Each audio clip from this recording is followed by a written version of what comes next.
Candiru, aka the whisker Vandellia, is a legendary monster. This Amazonian parasitic catfish is said to be capable of climbing into the urinary tract, urethra, of a bathing person and devouring his genitals from the inside. This is very scary. A real nightmare. But let's find out what science has to say about it. The roots of this belief can be traced back to the early 19th century.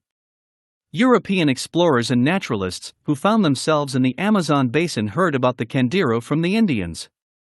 In reports and accounts of their travels, they reported that, according to the locals, this parasite is attracted to human urine, so it was best not to go into the Amazon for that very need.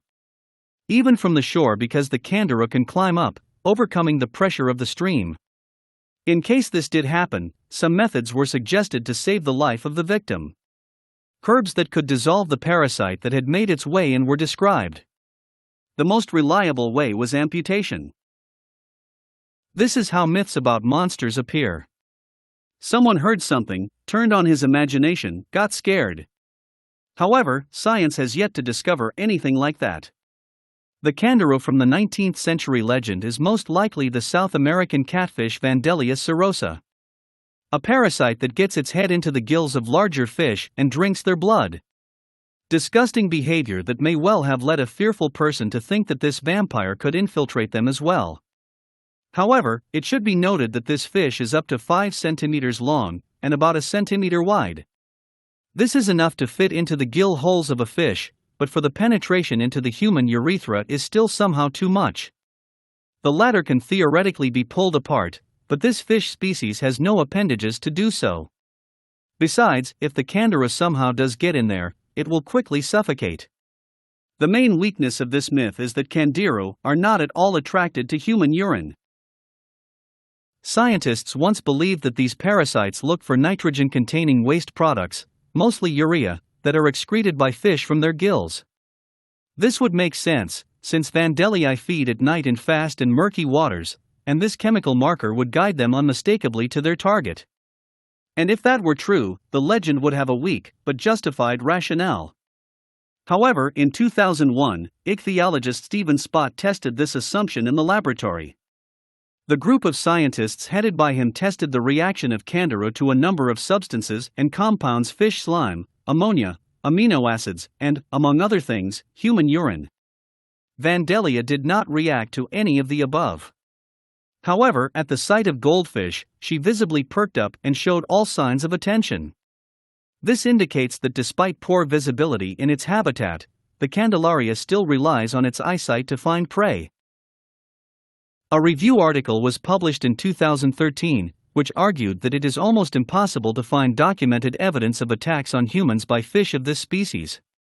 Most of the evidence was left by 19th century European travelers, who most likely misinterpreted oral reports from locals, or deliberately embellished them for the sake of sensationalism.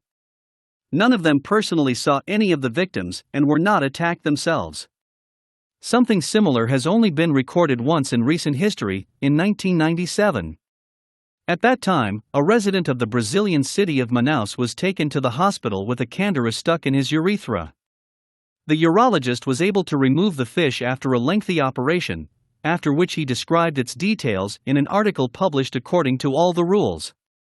However, the doctor's colleagues doubted the veracity of this story.